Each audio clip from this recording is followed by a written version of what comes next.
Donc, bonsoir tout le monde. On va commencer cette soirée justement Chill and Science, un peu décontractée. Donc la thématique de la soirée, c'est la problématique assez actuelle en fait des filles et des métiers technologiques, STEM, numériques. Donc ça englobe un peu le tout. On expliquera un petit peu tout ça.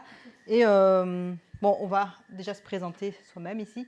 Et puis on aura des interactions avec vous. On va essayer quand même que ce soit un peu, je ne vais pas dire un débat, mais en tout cas une discussion avec vous, qu'on ne soit pas juste à vous montrer des chiffres, etc. Et qu'on puisse avoir des échanges, peut-être vous avez vécu des expériences ou vous connaissez des situations qui sont dans la thématique. Alors au niveau de qui on est, on a un peu deux casquettes. Donc on travaille toutes les deux à l'Université de Namur. Je laisserai Fanny se présenter. Moi c'est Julie. Donc à l'UNAMUR, je suis doctorante en informatique et en fin de thèse ici. Et on m'a proposé un poste de chef de projet STEAM à partir de septembre. Donc j'aurai justement des responsabilités de STEAM avec cette problématique de genre qui sera intégrée dedans, donc pour l'UNAMUR. Et à côté de ça, on a créé une ABSBL personnelle avec Fanny et Benoît Van der Roos qui n'est pas ici. Donc tous les trois, on travaille à l'UNAMUR. Et cette ASBL, elle a justement une visée plutôt de rendre le numérique accessible à tous les citoyens. Donc peu importe le niveau d'informatique à la base, peu importe le milieu dont on vient. Donc l'idée, c'est vraiment de se dire, le numérique est accessible à tous. Et c'est un petit peu cette problématique de nouveau de la fracture numérique et de l'inclusion et de toutes ces personnes qui peuvent être isolées par rapport au numérique et qui justement peuvent avoir accès au numérique. Le numérique étant ici vraiment le numérique dans son aspect technique. Donc Benoît est informaticien, je suis informaticienne également. Fanny a une autre casquette qu'elle va expliquer. Et donc ce n'est pas l'idée de se dire on va juste apprendre aux personnes à utiliser Word, Excel, etc. Mais c'est plutôt justement de dire comprendre la machine pour pouvoir avoir une compréhension de la société numérique et de pouvoir être un peu à l'aise par rapport à ça et un peu plus au courant peut-être de ce qui est dit dans les journaux, dans les médias et qui peuvent parfois faire un peu peur. Je parle de l'IA, la cybersécurité, ce genre d'aspects. Donc moi, je m'appelle Fanny. Donc moi, de base, je suis psychopédagogue de formation. J'ai fait mon doctorat sur tout ce qui était vraiment enseignement pur et dur, donc tout ce qui était plutôt la gestion des élèves en difficulté, les processus de redoublement, etc. Et donc après, ça m'a amené à être donc chercheur en pédagogie. Donc là, à l'heure actuelle, je travaille en faculté d'informatique et c'est ce pont finalement un peu qui nous a reliés avec Julie. Donc chercheur en pédagogie, mais aussi coordinatrice pédagogique à la faculté d'informatique. Donc ça me permet aussi d'avoir à la fois cette casquette, comment est-ce que finalement nos étudiants en fac info apprennent cette discipline qui est l'informatique dans ses aspects techniques, mais aussi comment nos enseignants vont enseigner, avec quels outils, quelles formations, etc. on propose. Donc on a vraiment ce regard vraiment sur les deux facettes, l'enseignant, l'apprenant, et donc par rapport à tout ce qui est Digifactory et cette ASBL, donc on a créé à côté, on va dire qu'à côté de mes deux, on va dire techniciens, moi j'ai plutôt un peu ce relais de justement dans le milieu éducatif au sens large, parce qu'on est aussi bien avec des ASBL, avec des instituts de formation, que ce soit d'enseignement supérieur, primaire, secondaire, peu importe, on travaille aussi avec des personnes qui mettent en place des stages, le forum, les entreprises, etc. Alors j'ai plus cette casquette de créer les outils, les adapter en fonction des besoins de chacun, des apprenants qu'on a en face de nous, etc. Et donc c'est vrai que cette thématique qu'on a aujourd'hui sur tout ce qui est inclusion et plus particulièrement aujourd'hui donc des filles dans tout ce milieu STEM, c'est aussi quelque chose donc, qui me tient à cœur et c'est aussi une thématique sur laquelle on travaille vraiment ensemble et c'est ce qui nous relie aussi aujourd'hui pour cette conférence. Évidemment, en venant d'une fac d'informatique, vous vous doutez bien qu'on a très peu de filles. On était plus ou moins à 8%, ça n'a pas beaucoup augmenté depuis 5 ans. Et donc, c'est toujours cette problématique. Donc, on parle beaucoup d'informatique, mais évidemment, cette problématique, elle est courante dans pas mal de sciences. Pas toutes les sciences. Donc, quand on parle de STEM, en fait, on va parler de sciences au sens large. Vous avez les technologies, vous avez tout ce qui est engineering, donc tout ce qui est ingénierie, mais vraiment ingénieur civil, etc. Donc, les trucs très techniques, finalement, et mathématiques. Et ce qu'on observe, finalement, on le reverra par après, c'est que au niveau des chiffres, c'est principalement, donc ça se voit ici, je suis désolée, la barre ne sortir pas, mais on peut le deviner. Donc en fait ici, c'est la répartition des emplois dans les différents domaines STEM. Donc c'était en 2015, et alors on annonce que ça va rester comme ça, et ça va peut-être même encore grandir dans certaines sciences jusqu'en 2024, et puis après évidemment, avoir, mais vous savez qu'on se plaint tout le temps d'avoir des problématiques pour engager des ingénieurs, des techniciens plutôt, informaticiens, etc. Donc effectivement, ici, le plus grand domaine à combler au niveau des STEM, en fait, dans les métiers, c'est l'informatique. Donc ça, c'est le bleu foncé. Ensuite, vous avez tout ce qui est ingénierie ici. Tout ce qui est ingénierie aussi, mais ici plutôt ingénierie technicien et tous les techniciens de mapping, etc. Donc c'est un peu plus spécifique. Et en fait, au niveau des STEM qui ont un problème aussi au niveau des filles, donc tout ce qui est chimie, biologie, il n'y a pas vraiment de problème. On a plus ou moins une proportion de filles qui est de 50% dans les classes. Médecine, pareil, pharmacie, etc. Donc ce n'est pas des zones à problème. Par contre, la physique c'est aussi une zone à problème au niveau des sciences. Dans la physique, évidemment, le souci des physiciens, c'est qu'au niveau des emplois, ce n'est pas très facile. Ce n'est pas quelque chose où vous allez avoir, en sortant comme un informaticien, des dizaines d'emplois qui viennent à vous comme ça, évidemment. Donc c'est un peu difficile peut-être d'engager des gens dans la physique, mais toujours est-il qu'elle fait partie des STEM qui sont en difficulté depuis quelques années et sur lesquels on essaye de voir un peu comment on pourrait attirer les filles. Mais voilà, donc dans les STEM en général, le plus grand souci, c'est plutôt le côté technique et le côté ingénierie, quoi. Donc là, Julie, elle va vraiment nous montrer la répartition donc, parmi les métiers. Et ici, on va vraiment revenir avec ce graphique-là, donc c'est les données de l'UNESCO, sur vraiment ce qui nous amène aujourd'hui, c'est vraiment est-ce que les filles, elles boudent finalement ce domaine ou est-ce qu'elles sont poussées à le bouder? Parce que si on regarde ici, donc c'est vraiment ici en haut sur le graphique avec les petits bâtonnets, c'est vraiment la répartition de pourcentage d'étudiants qui s'inscrivent dans ces filières-là. Donc vous avez les bâtonnets en bleu, je vous le dis parce que c'est écrit en petit, donc vous avez les femmes, et les violets, donc ce sont le pourcentage de garçons qui s'inscrivent dans ces filières. Donc si on regarde jusqu'ici, on voit qu'il y a toujours une proportion plus élevée de femmes. On est dans tout ce qui concerne le domaine de l'éducation, tout ce qui est santé, protection sociale, tout ce qui est art, sciences humaines. On retrouve toujours un pourcentage de filles, en fait, d'étudiantes qui se tournent plus vers ces filières-là. Les sciences sociales, le journalisme, l'information. On voit qu'à partir du commerce, des sciences de la nature, les maths et les stats, là, elles sont un peu plus nombreuses, mais l'écart commence déjà à être moins important. Et dès qu'on passe de ce côté, donc tout ce qui est vraiment ces STEM, c'est-à-dire l'ingénierie, l'industrie, la construction, les technologies de l'information et de la communication, donc l'éthique, et tout ce qui est ici agriculture, foresterie, pêche, etc. Là, on voit qu'il y a beaucoup plus d'hommes. Donc, on a vraiment quand même les deux opposés où là, tout le domaine, on va dire santé, on a les femmes qui sont beaucoup plus représentées, on a beaucoup plus d'étudiantes qui s'inscrivent dans ces filières. Et alors ici, c'est STEM finalement, où on a beaucoup, du côté vraiment technique, alors où on a alors beaucoup plus d'étudiants qui s'inscrivent dans ces filières. Je te laisse. Après, la démarche qu'on a ici, on pourrait l'avoir pour les hommes, pour d'autres filières. Donc, c'est un peu la même chose quand on parle des quantités d'hommes dans des études d'infirmières, par exemple. Même chose ici, en fait, ce schéma-ci, il montre un peu la même chose, simplement pour dire que ici, on a juste le petit encart de STEM. Donc, déjà, les STEM ne correspondent quasiment qu'à un quart, un peu plus d'un quart, en fait, des inscriptions au niveau des hautes écoles et des universités. Et en plus, on a vraiment des choses qui sont... l'informatique, c'est 3% par exemple en moyenne. Donc tout ce qui est mathématiques, statistiques, on a du 5% seulement des étudiants. On a 8% en ingénierie et 15% dans la santé. Donc dans les STEM, finalement, la santé prend beaucoup. Donc, et c'est ce qui fait qu'ils se remontent finalement les statistiques, puisque on considère STEM toutes les sciences. Et puis après, on a évidemment beaucoup de filles qui vont en médecine, beaucoup de filles qui vont en pharmacie, en biologie, on a 50%. Donc dans le global, ça paraît être quand même assez correct. Et puis en fait, finalement, quand on se focalise sur quelques disciplines, on se retrouve avec un déficit au niveau des femmes. Après, tout se discute toujours, évidemment, mais à cette idée que justement, si on veut, au niveau du développement durable, avoir une égalité au niveau femmes-hommes, c'est à tous les niveaux, quoi. Donc c'est dans les métiers aussi techniques. Pourquoi? Parce que par exemple, si on prend juste l'exemple des technologies, eh ben, si vous prenez une spécialiste en genre, elle vous dira un ordinateur, c'est genré. L'ordinateur, il a été pensé par un homme pour les hommes. Et donc, en fait, rien que l'outil en lui-même est déjà genré. Et donc, finalement, si on n'a pas des développeuses femmes à un moment qui sont justement innovantes, qui vont créer des outils aussi en amont, finalement, on a tout de suite ce biais de genre qui est présent dans toutes les technologies, mais qui sera présent aussi sur des choses qui vont influencer justement l'usage quotidien des personnes, quoi. Je pense que c'est l'exemple qu'elle donnait souvent, Nathalie Grandjean, quand elle était encore avec nous à l'UNAMUR, c'était la ceinture de sécurité qui avait été imaginée par un homme pour les hommes finalement. Et que quand on est enceinte, etc., ben, vous avez des difficultés parce qu'elle n'a pas été pensée pour ça.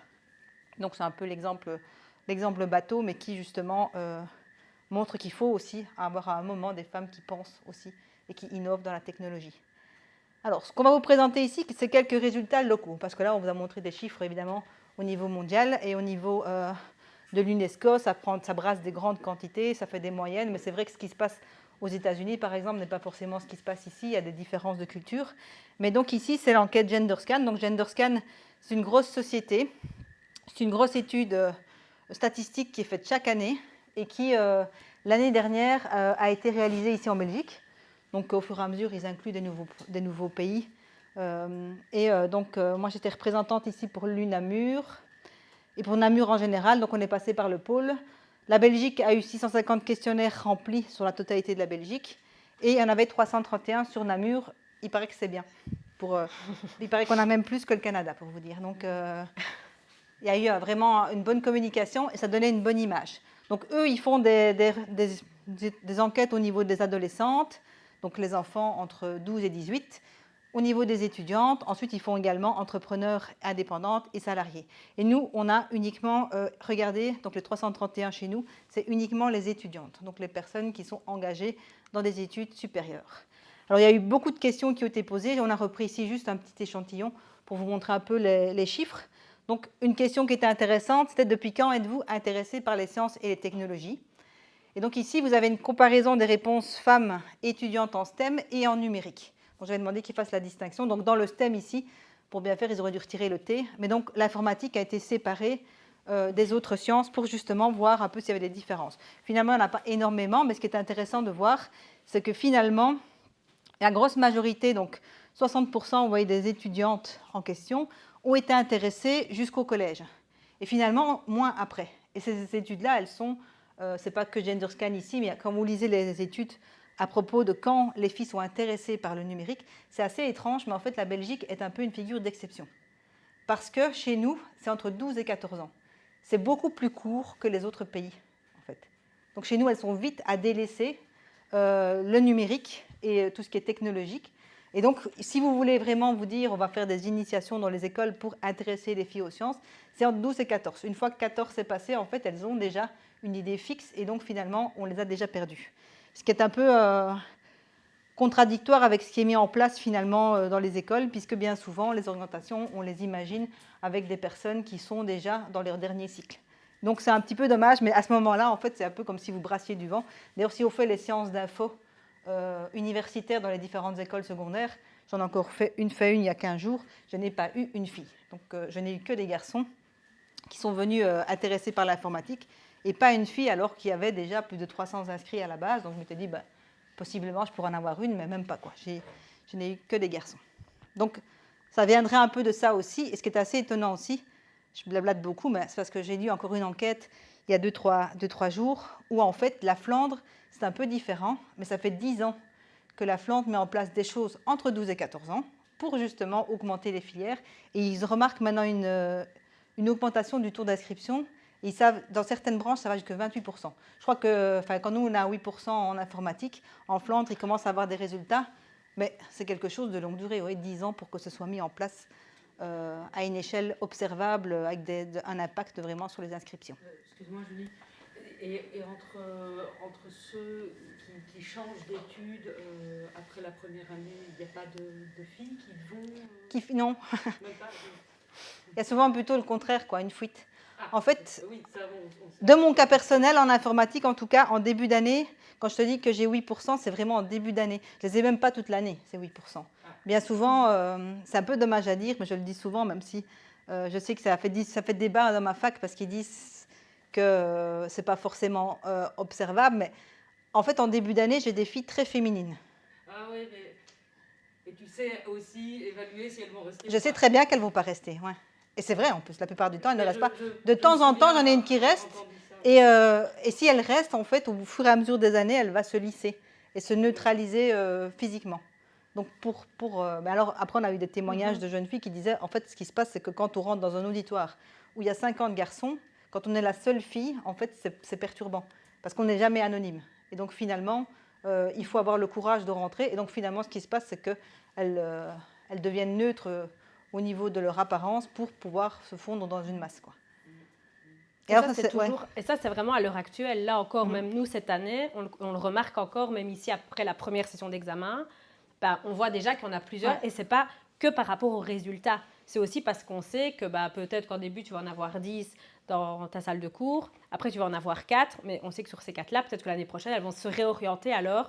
Et ce ne sera sûrement pas, en tout cas pour la plupart, un domaine technique. Ce sera vraiment aussi tout autre chose. Ça, vous le verrez tout à l'heure, parce qu'on a aussi des verbatims, justement, d'étudiantes qui se sont sentis aussi un peu intimidés finalement d'être parmi, on va dire, une masse finalement de garçons. Et en effet, on se sent aussi vite jugé par rapport à ça. Et ce qui est assez étonnant, c'est qu'elles ne s'en rendent pas compte en fait. C'est la jeune fille qui nous a dit ça, elle fait un mémoire actuellement avec nous parce que justement, en venant suivre une conférence avec nous, elle s'est dit, en fait, je ne mettais pas un mot sur le malaise que j'avais. Et elle a dit, maintenant, je sais ce que c'est et donc je sais pourquoi.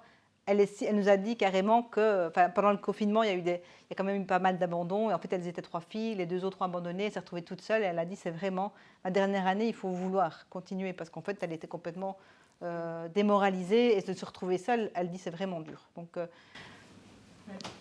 y avait des pressions verbales des autres garçons vis-à-vis d'elle? En fait, ce sont des blagues, mais ça... Il y avait quelque chose qui...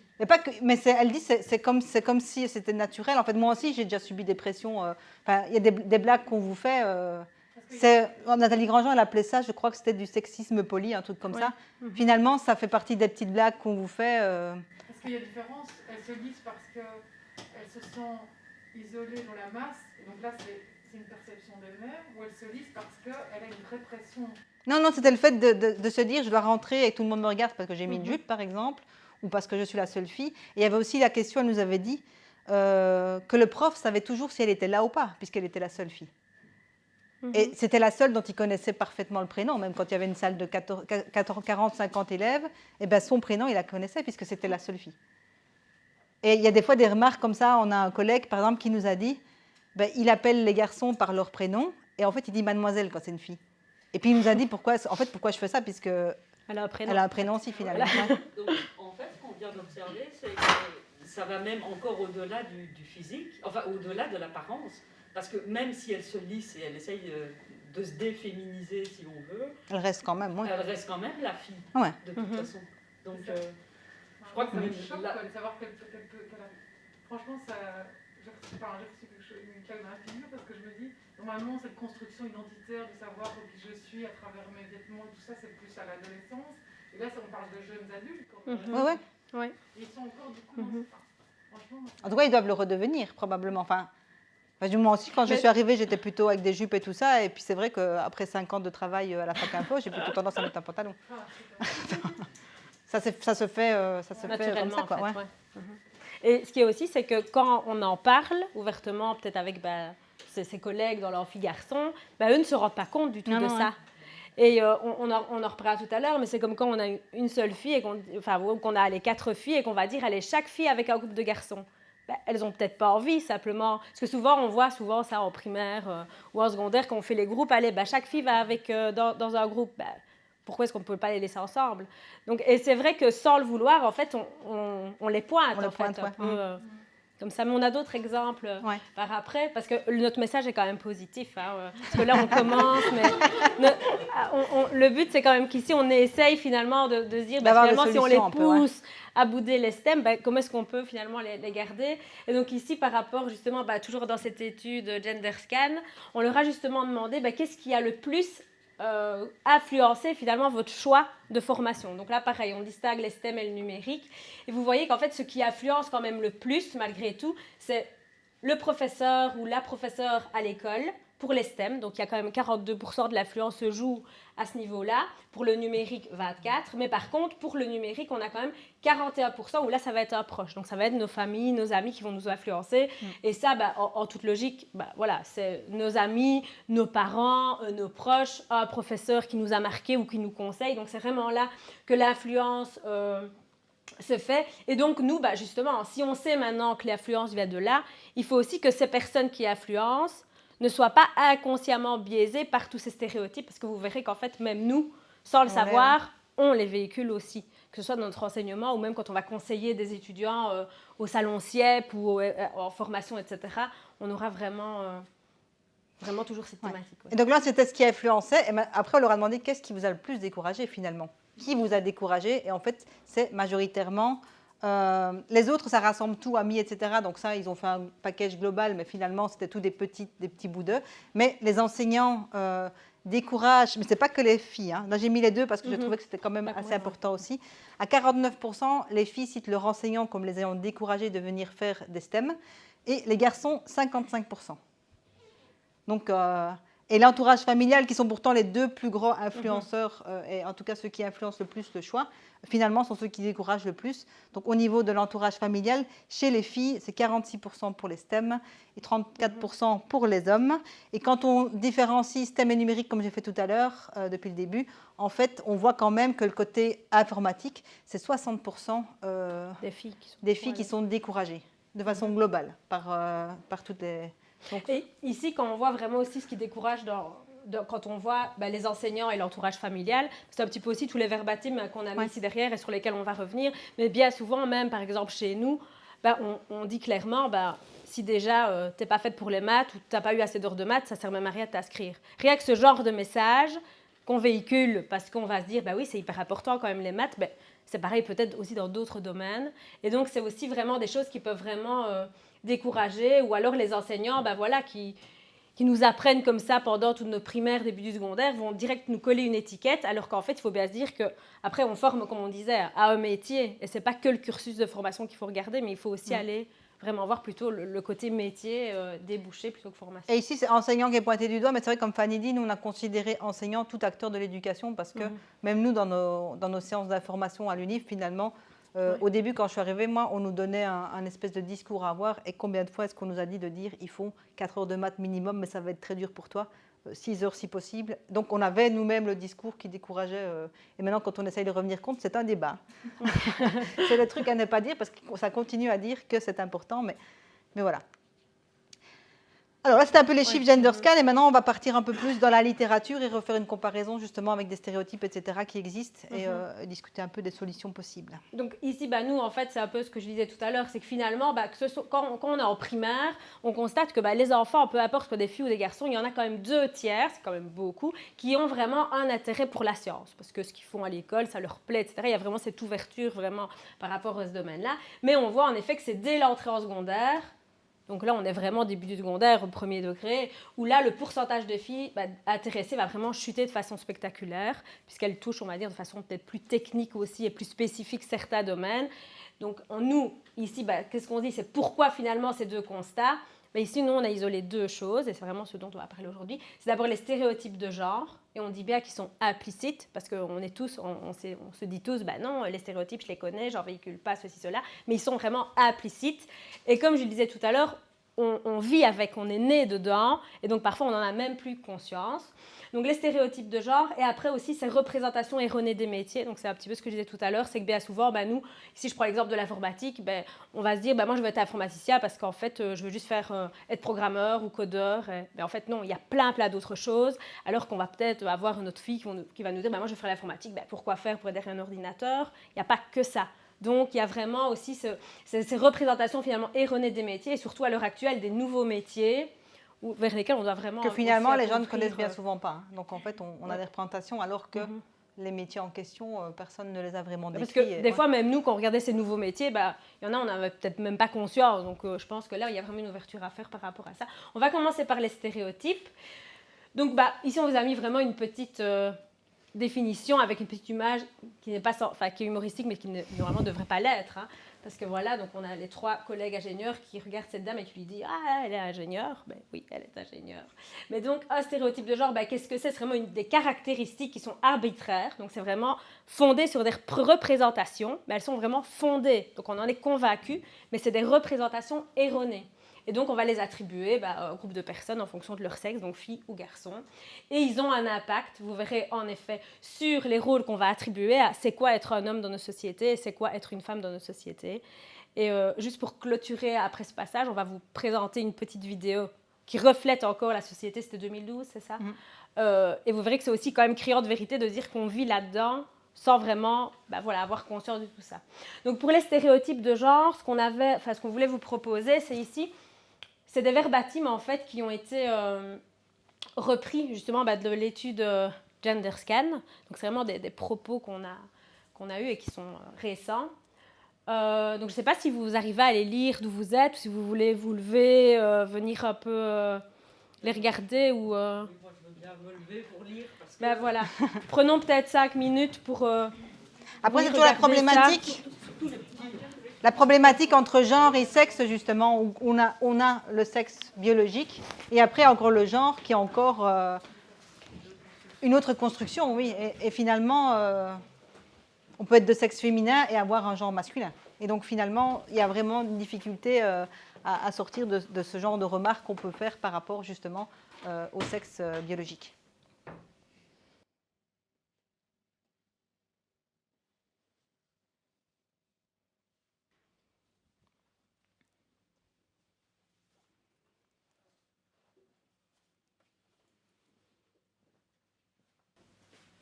Après, ce qui est stéréotype de genre, je trouve des fois aussi, si vous remplacez le côté scientifique par d'autres choses, ça marche aussi. Hein. Donc, le côté avoir des enfants sera plus compliqué.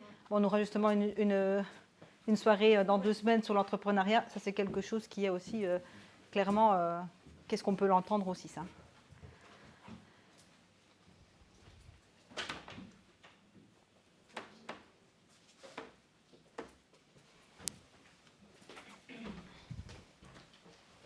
Donc ça, vous voyez que, souvent quand on le lit, on se dit, enfin, c'est pas possible encore à l'heure actuelle d'entendre des choses comme ça. Mais voilà, c'est récent, et donc on voit que c'est quand même partout.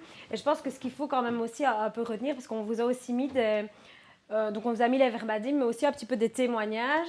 Et notamment, on trouvait que celui-là, il était vraiment parlant. C'est que ici, la jeune fille, elle disait, finalement, ce n'est pas des arguments pour me décourager, en fait, qu'on me donnait, mais c'est plutôt le fait que tous les arguments pour encourager des vocations qui, moi, ne m'intéressaient pas. Donc, en fait, ce n'est pas que ça me décourageait au fond de moi-même, c'est juste que tout ce qu'on me proposait ne m'intéressait pas. Donc, au final, moi, je me suis vraiment retrouvée toute seule. Et donc, finalement, qu'est-ce que je vais faire de ma vie, en gros? Parce qu'en fait, ce que je veux faire, en gros, on me dit que ce n'est pas pour moi. Donc, vous voyez comme, finalement, l'impact d'un stéréotype, ça peut vraiment quand même avoir un rôle hyper important, justement, dans cette construction, vraiment, on va dire, de sa vie, puisque là, elle choisit vraiment ses études. Et on avait... aussi un verbatim qui nous disait que finalement elle avait vraiment intériorisé le fait qu'elle n'était pas faite pour ça. À force de me dire tout le temps, ça va être trop dur pour toi ces matières-là, ou tu n'es pas suffisamment bonne en maths, ou tu n'es pas faite pour les sciences, des choses comme ça, elle avait vraiment elle-même intégré, finalement elle s'est dit, voilà, ce qui m'a fait douter finalement, c'est le fait d'associer trop souvent la physique et les maths aussi à des domaines qui sont inaccessibles, qui ne sont pas pour réserver justement à des hommes. Ça, on en parlera aussi tout à l'heure par rapport à ça. Oui, c'est celui-là que vous voulez retrouver. J'étais persuadée de mes mois de disposition intellectuelle, finalement, pour le domaine scientifique, donc je vais faire totalement autre chose. Là, ce que j'ai trouvé intéressant aussi, donc par rapport à justement les stéréotypes et le fait de dire qu'elles disent vite, c'est les enseignants qui nous découragent le plus.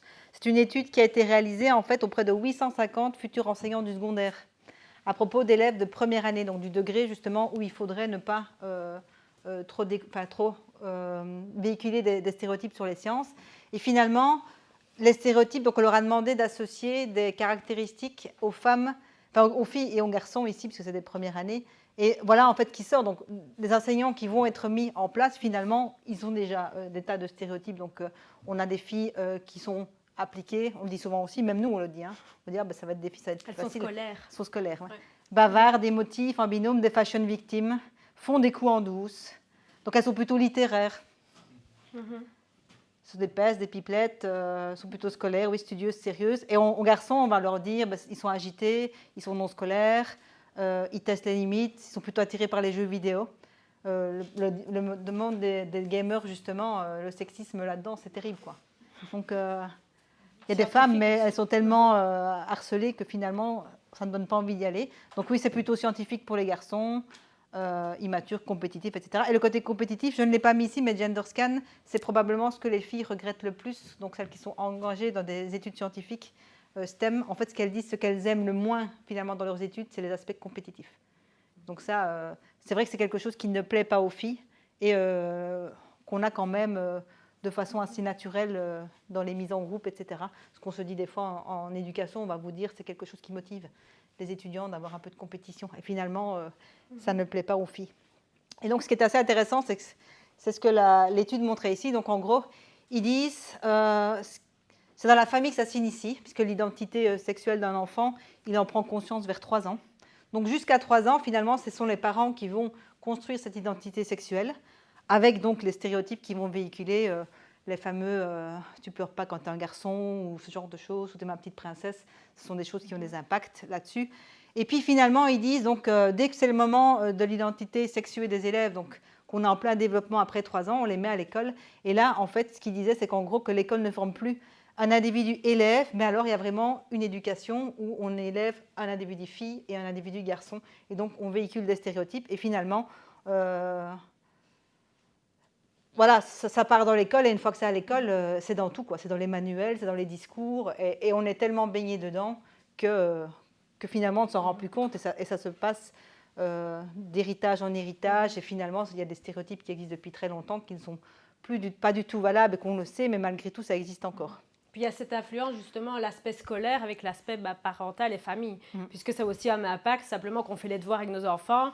Si déjà le matériel il est genré, nous simplement que le faire avec eux, on ramène ça à la maison. Comme nous, on aura des influences aussi à la maison qui vont en effet avoir un impact aussi dans la vie scolaire. Donc c'est ça que les proches et les enseignants, l'école et le milieu familial sont vraiment les deux aspects sur lesquels il faut le plus, entre guillemets, travailler. En tout cas, et finalement, sur lesquels on a le plus de pouvoir de prise, aussi, en fait, de prise, voilà. chacun individuellement. Et alors, le deuxième aspect, c'est la représentation erronée des métiers. C'est quelque chose auquel je tiens beaucoup parce que, justement, en étant doctorant en informatique, j'ai notamment eu des projets où je devais amener, justement, un changement des représentations chez les élèves du premier degré au niveau de l'informatique. Pourquoi ? Parce qu'on a malheureusement un système scolaire qui est basé sur un référentiel de compétences européen qui est vieux quand même maintenant et qui n'a pas évolué depuis des années, que la Belgique, il a fallu un temps fou pour y arriver, mais maintenant qu'on y est, on va imposer en fait. Et qu'est-ce qu'on a mis comme numérique ? La programmation et l'algorithmique. Et il faut savoir que c'est vraiment une petite partie d'un métier informatique, en tout cas au niveau d'un master. C'est-à-dire que les personnes qui sortent de master, bien souvent, ne programmeront pas. Elles auront des métiers différents. On sera des analystes, on sera des consultants. Donc il y a un métier différent, des métiers peut-être plus créatifs, plus de la modélisation. Et donc finalement, c'est une image biaisée qu'on va reproduire dans le secondaire parce qu'on n'aura que ces cours-là en informatique. Et ce qui se passe, c'est que quand on envisage un métier, il y a la comparaison entre l'image de soi et l'image du métier. Et si, comme Fanny a dit tout à l'heure, si on ne se retrouve pas dans ce qu'on nous décrit du métier, mais forcément, le choix, il sera vite fait, quoi. Ce métier-là, on ne va pas le prendre. Et donc, il y aura une comparaison des représentations qu'on a. Soit c'est en accord et donc on y va. Et donc là, il n'y a pas de problème. Soit c'est un accord modéré et donc il y aura peut-être un remaniement des représentations, un rejet provisoire, peut-être qu'on changera d'idée par après. Là, c'est encore rattrapable. Mais si l'accord est très mauvais, c'est le rejet du métier tout simplement. Et quand j'ai fait des expériences justement de programmation dans le cadre du pacte d'excellence, justement, où on nous a demandé, donc le pacte d'excellence, la nouvelle réforme de l'enseignement, où il y aura un cours de numérique à partir de 5 ans jusqu'à 15 ans, et à partir de 8 ans, on intègre la programmation jusqu'à 15 ans, la programmation algorithmique. Mais j'ai fait des activités dans le cadre justement du pacte d'excellence autour de la programmation, et au bout de 2 ou 3 séances de 50 minutes, les filles me disaient bon, on l'a fait une fois, c'est bon, quoi. Tout le reste, ce sera la même chose. Alors quel est l'intérêt de refaire de la programmation, etc. Donc la programmation, c'est probablement le domaine d'informatique que les filles aiment le moins. De façon générale, c'est une moyenne, évidemment, il y a toujours bien une fille qui est un peu en dehors de la norme, etc. Donc il y a des filles qui aiment bien, mais généralement, les filles qu'on a à l'UNIF ne sont pas des programmeuses. Elles vont être des analystes, elles vont être des personnes qui vont modéliser, elles vont se retrouver là-dedans, dans les bases de données, etc. Mais l'image qu'on va donner à l'école de l'informatique, parce que pour le moment, il n'y a pas de cours, donc forcément, les gens ne savent pas ce que c'est, et on a juste l'image que les médias en donnent, donc du programmeur qui est tout seul dans sa cave et qui mange des pizzas et qui gros, et qui ne voit personne asocial, etc. C'est ce que les étudiants nous disent. Hein. Donc c'est assez frappant, on a des problèmes de vue. Oui. On a des problèmes de vue, des problèmes de santé parce qu'on est victime de dépendance. Ils ont raison. Mais il y en a pour d'autres métiers aussi. Il y a des problèmes de dépendance, ils disent qu'on est seul, qu'on est asocial, ouais. Je ne sais plus, j'ai une liste de choses où je me suis dit, ce sont des trucs qui existaient peut-être à l'époque où, effectivement, il y a eu quelques hackers qui vivaient dans leur cave, mais ce n'est pas l'image de l'informaticien qu'on a. Donc, ces images-là, c'est celles qui sont véhiculées. Et ce qu'on va mettre à l'école, ce sera de la programmation. Et donc, forcément, si on a un peu envie de créativité, si l'enseignant se contente juste de faire des petits projets qui n'ont pas de grandes ambitions de créativité, d'innovation, ben forcément, les filles, elles vont se trouver, au bout de 3-4 séances, c'est bon, quoi. Un robot qui doit sortir d'un labyrinthe, on le fait une fois, on le fait 2 fois. Ça n'a pas... Ouais. Faire des boucles pour faire des boucles. C'est ça. C'est bon, on l'a fait une fois, c'est bon. Mais le problème, c'est que les profs non formés vont aller vers ça. Ils vont faire ça, voilà. Parce qu'il n'y aura pas de formation et que ça va être vers la facilité. Et eux sont convaincus que c'est ce qu'on leur demande aussi de faire, vu qu'il n'y a que ça. Il n'y a que ça, ouais. Donc finalement, c'est vrai qu'ici, moi je vais prendre l'école de ma fille, la référente en numérique, elle adore, elle a plein de tablettes, elle a plein de choses pour programmer, mais elle ne fait que ça. Elle ne fait rien d'autre. Et pour elle, c'est génial, mais alors c'est bien de les sensibiliser à ça. Mais il ne faudrait pas que quand ils sortent de là, ils se disent moi je vais faire informaticien ou je ne vais pas le faire parce qu'en fait, moi j'en ai marre de faire tout le temps du code et d'être tout le temps derrière la tablette. Donc voilà, c'est vraiment ouvrir vraiment à l'aspect des nouveaux métiers et se dire que finalement, ce n'est pas la formation qu'il faut que tu regardes, mais tu veux faire quoi? Parce que tu parlais aussi, en informatique, on a aussi beaucoup de design, tout ce qui est IHM, etc., où finalement, on n'a même pas besoin d'ordinateur. Ouais. Donc là, bien souvent, nous, on le voit quand c'est les cours prépa, ou justement les journées portes ouvertes, ils viennent avec leurs parents, ils auront besoin de quel ordinateur? Mais il y a plein de cours où ils n'auront pas besoin d'un ordinateur, parce qu'on ne fait pas que ça. Ça demande de la puissance en plus, voilà. Un ordinateur puissant. Donc, quelle puissance d'ordinateur. Voilà, mais les parents sont de toute bonne volonté, oui, mais voilà, donc c'est vraiment... C'est l'image, oui, c'est ça. C'est-à-dire que, comme on est informaticien, on va devoir venir pour aux études avec une machine de guerre qui va permettre de faire plein de calculs, alors que finalement, ils vont prendre des notes avec. Parce que la première année, le premier quadrille, l'algorithme, c'est sur papier. Donc il y a vraiment des images comme ça qui restent et qui finalement déforcent l'informatique. Et donc nous, on sait qu'on va peut-être même aller vers moins encore et peut-être encore moins de filles, quoi. Dans certaines filières courtes, ce que j'ai pu constater, parfois des petites formations de 6 mois qui ciblent du coup un métier. Genre, je veux devenir analyste, viens 6 mois, on forme, puis après. Voilà. Mais on retrouve beaucoup plus de filles dans cette filière. Mais oui. Parce que forcément, c'est moins vaste. Et donc, la partie plutôt technique pour la technique n'est pas présente et on cible un métier. Mais si vous veniez une fois à une séance d'info, c'est presque dommage parce qu'en fait, on en reparlera tout à l'heure, mais ce focus sur les cours. En fait, on a des beaux graphiques. C'est pareil dans toutes les unis. On nous met une tarte là, avec et on montre qu'on a 30 crédits la première année sur 60 de programmation et 20 de maths. Et puis on va leur dire, vous pourrez faire autre chose, vous savez, après, mais il faudra d'abord passer par... L'image qu'on donne d'office, c'est le mur qu'il faut passer et je pense que ça, c'est quand même assez décourageant. Même s'il existe, parce qu'après, j'ai des débats avec mes collègues parce qu'ils disent qu'il faut absolument en parler, sinon c'est trompé. Je sais qu'il faut en parler, mais il ne faut pas non plus que ce soit juste ça qui soit mis en avant et finalement pas des débouchés et des choses un peu innovantes et des choses un peu créatives. J'ai une étudiante qui m'avait carrément dit qu'elle est venue faire de l'informatique, elle a fini l'année dernière d'ailleurs, et elle a fait un mémoire avec Fanny et moi justement sur l'éducation à la cybersécurité, mais elle est venue et le jour où elle a dit à son prof de maths qu'elle venait faire informatique, il lui a dit tu es trop créative pour aller là-dedans. Comme si, de nouveau, aucun créatif n'allait faire de l'informatique. Et donc là, je vais laisser un peu Fanny en parler, donc c'est de nouveau, enquête de l'UNESCO, tout ce qui peut influencer justement le choix vers les STEM. Donc maintenant, on va passer plus du côté solution. Et là, on a présenté vraiment le contexte, mais finalement, on va voir comment est-ce que nous, on peut agir.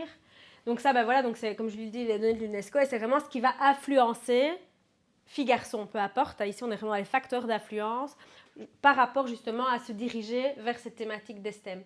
Donc vous voyez, ce qui influence, d'abord, c'est vraiment la société.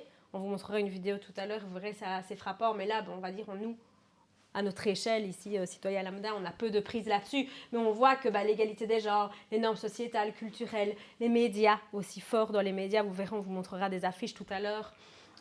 Donc tout ça, ça a un impact, c'est sûr. Via ensuite, finalement, ces 3 sphères-là, où là, nous, on peut un peu plus, en tout cas, avoir de prise là-dessus. Donc, c'est vraiment l'école, que ce soit les enseignants, les stratégies pédagogiques qu'on met en place, les manuels, etc., qu'on utilise.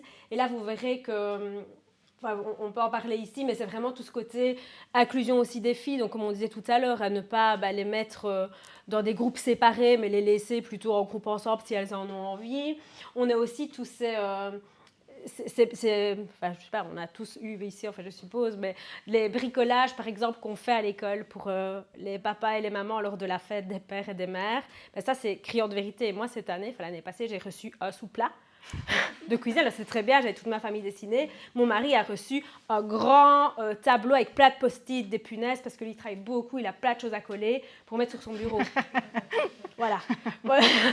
Donc, on a vraiment ces choses-là. Et pareil, dans les devoirs ou dans ce qu'on apprend, ici, ben, moi, à chaque fois que ma fille apprend à lire, ben, ça va être...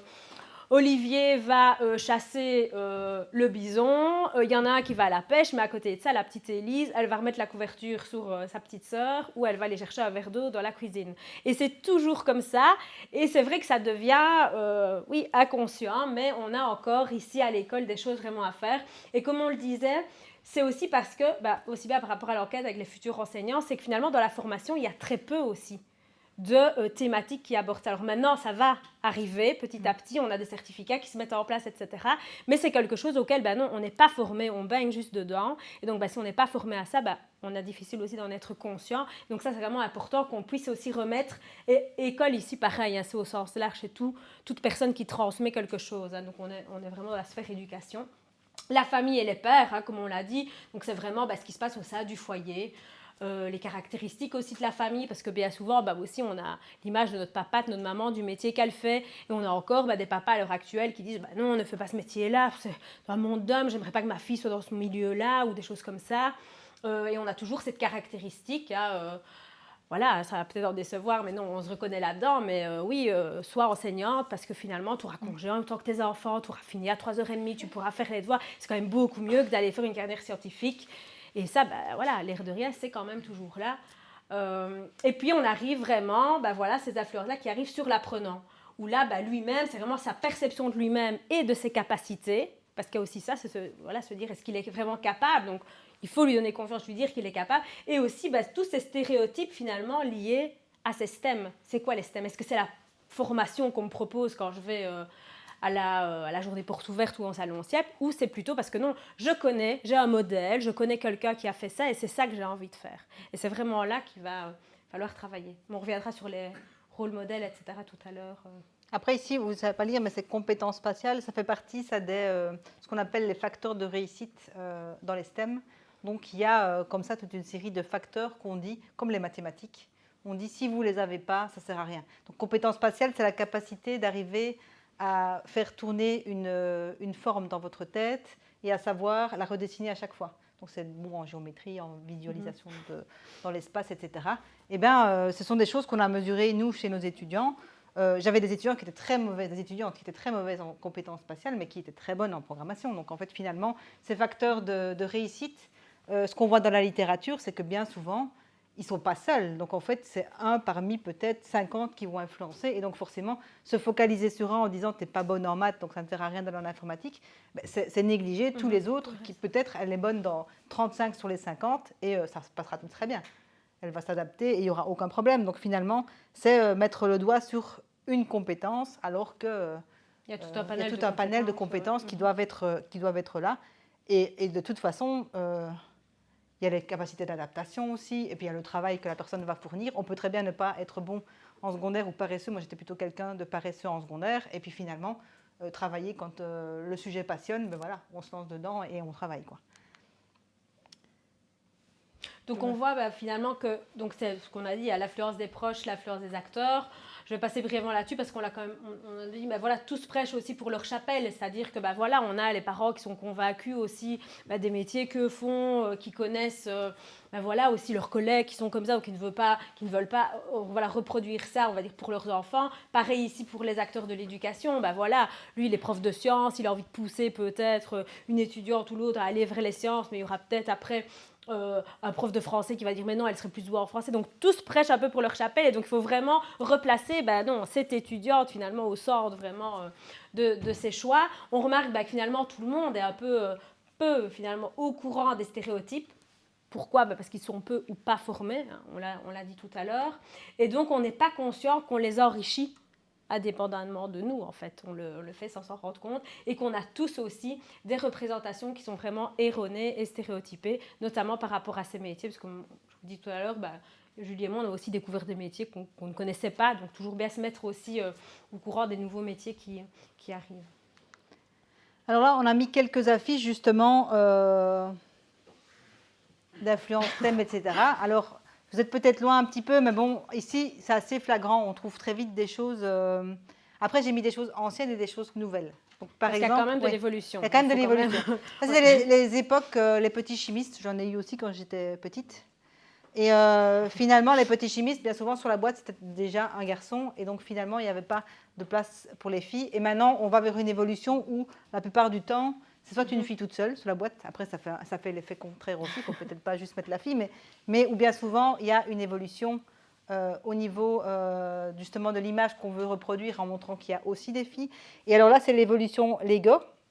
Toute une époque, les Lego filles, ils sont en couleur, souvent rose, pastel, etc. Il y a des trucs spéciaux, c'est les Lego Friends, je crois. Enfin, ils sont un peu différents.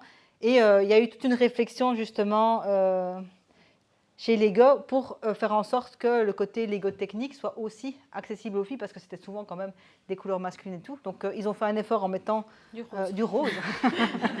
On tombe vite dans les clichés, alors, évidemment. Donc, se sont dit, bon, en mettant du rose là, je ne sais pas s'ils en ont vendu plus chez les filles, mais ils en ont sans doute vendu moins chez les garçons. Donc, ça a fait le contraire. Et alors, dans les catalogues, on retrouve maintenant effectivement des filles qui manipulent des Lego techniques, ce qu'on avait un peu moins avant. Donc, ça, c'est vraiment, il y a des efforts, même chez Mattel et tout. Hein. Donc, il y a pas mal de. Par exemple, il y a un groupe ici qui s'est créé depuis quelques mois, Women in Digital, ici en Belgique, qui est quelque chose d'européen. Et donc, c'est le SPF Économie qui l'a pris en charge. Et Mattel est dans le groupe. Donc, parce qu'ils ont envie justement de voir un peu comment ils pourraient améliorer les choses. Donc en parlant de Mattel, justement, on va partir sur les Barbie. Donc Mattel, ils sont conscients qu'ils doivent mettre un peu une image de scientifique chez Barbie. Après, on retombe évidemment dans beaucoup de stéréotypes. Hein. Donc, donc ici, vous avez les Barbie ingénieurs en robotique. Donc on a des femmes qui sont avec un certain style quand même. Un petit robot qui est humanisé, donc ça c'est aussi une problématique de représentation de ce que c'est la robotique. Donc c'est une autre chose, mais cette représentation du métier, elle est très mauvaise ici, puisque des robots humanoïdes, on en fait rarement quand on est ingénieur en robotique. C'est vraiment quelque chose d'exceptionnel. Il y avait pire, hein, donc ça c'est la Barbie chimiste. Je suis chimiste à la base, donc je trouve ça un peu... Et qui a quand même son petit... Donc elle est quand même... Je ne sais pas si vous avez déjà fait. C'est un petit cœur. Donc le tube ici, c'est un cœur. Et en plus, donc, elle a un petit système, on peut dire quand même, elle a un petit système qui ressemble quand même à de la chimie. Mais alors, si vous avez vraiment un jour fait de la chimie, jamais on peut être les jambes nues. Hein. Donc, on a une obligation d'avoir des vêtements qui protègent de toute façon l'entièreté du corps. Donc, finalement, on la met encore sexy ici, alors que logiquement, on a vraiment quelque chose qui nous couvre entièrement. Vous avez la Barbie ingénieur informaticien. Donc elle a son petit PC rose. Elle a des lunettes parce qu'évidemment, quand vous demandez à un jeune de décrire une femme qui fait l'informatique, elle a des lunettes. Donc on lui a mis ses lunettes, ça c'est sûr. Elle a aussi un petit portable rose.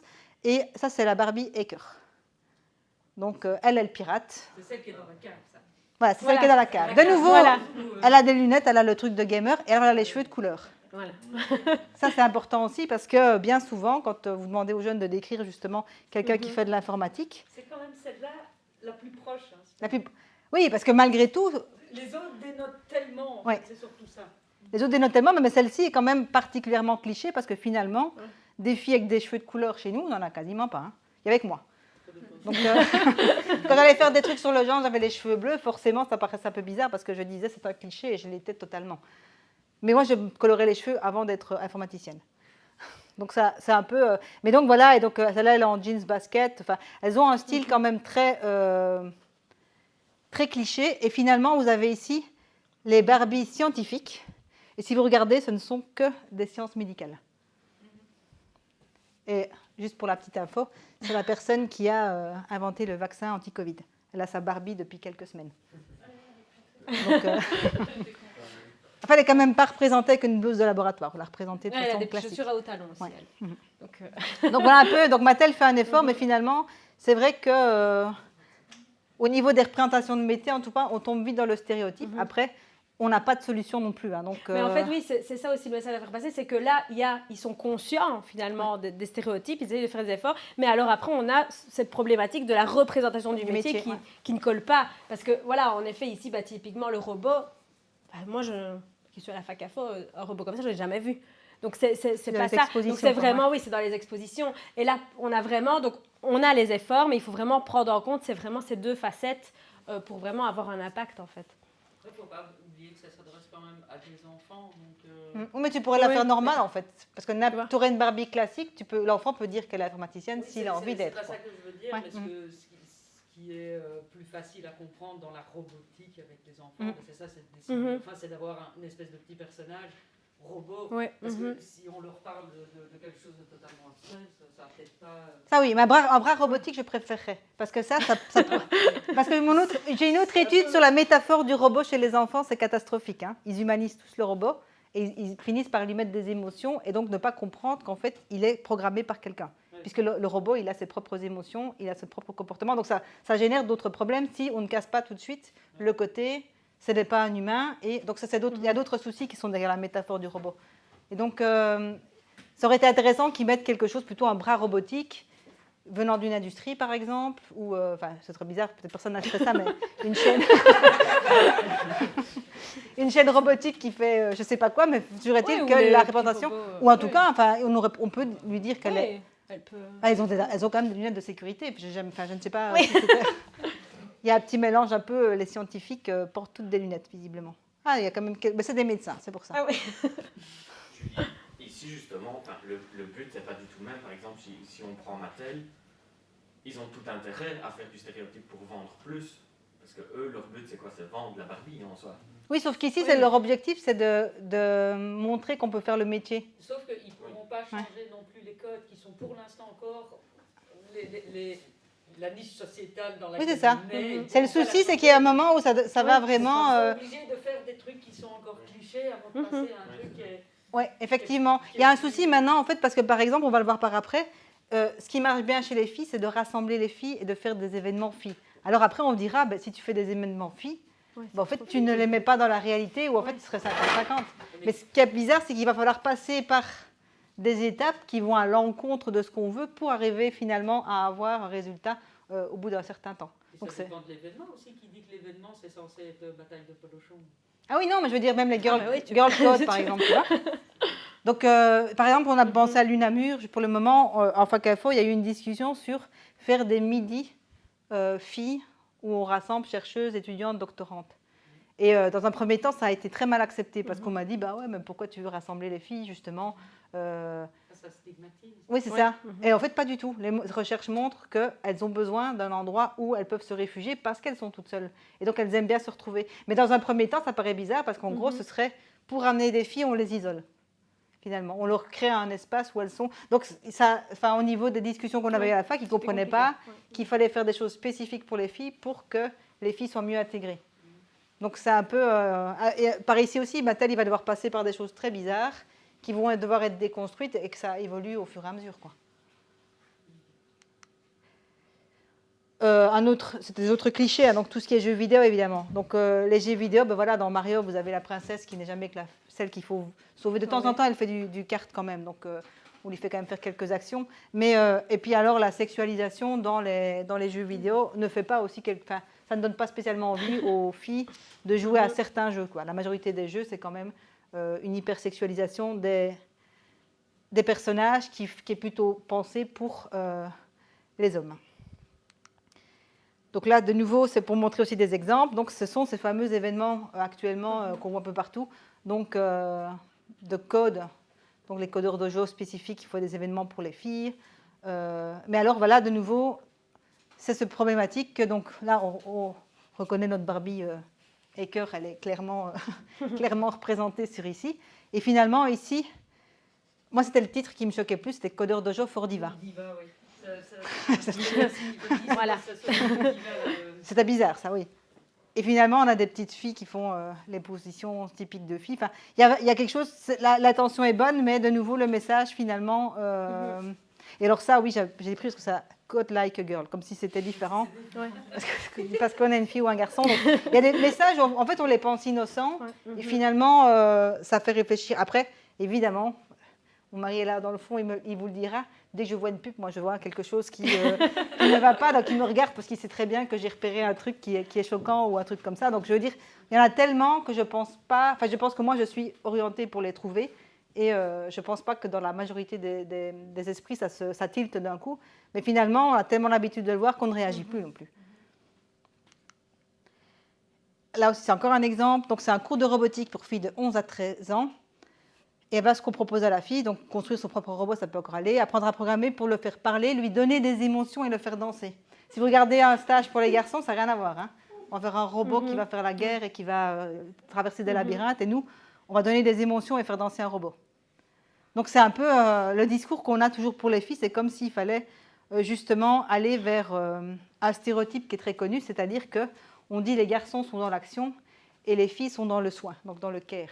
Et donc, on propage toujours cette image-là, alors que finalement, il y a des filles qui sont dans l'action aussi, des garçons qui sont dans le care, et finalement, en faisant la différence ici, ben voilà, ça donne des cours de robotique où on se dit, si on fait danser les robots, ça va tout de suite attirer les filles, alors qu'on aurait pu faire complètement autre chose. Et là, j'ai pris un peu de façon tout azimut, des publicités.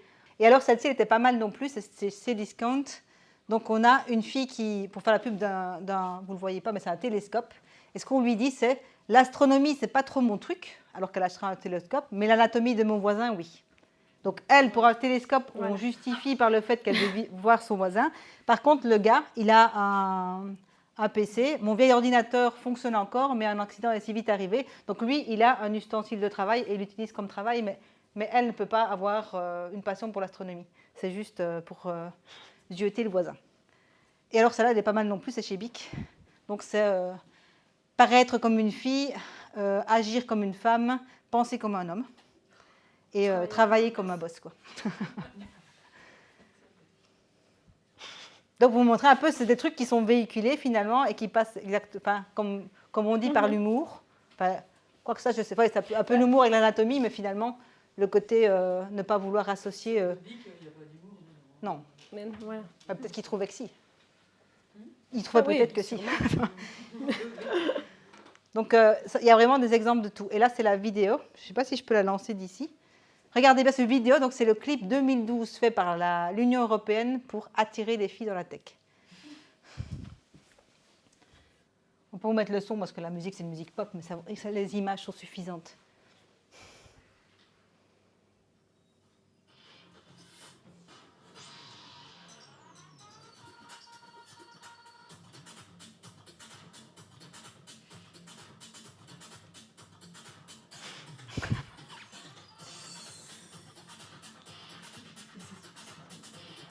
Donc l'Union européenne avait payé pour ça.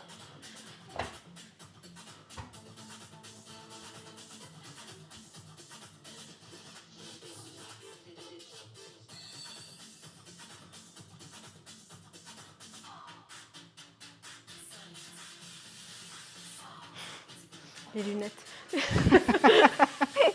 Ça nous fait rire, mais c'est marrant. Non, mais c'est pour vous dire que c'est l'Union européenne. Et c'est une campagne quand même, c'est là quand on vous disait c'est la société, ça date de 2012. Donc, en quoi est-ce qu'on attire les filles dans la tech avec ça?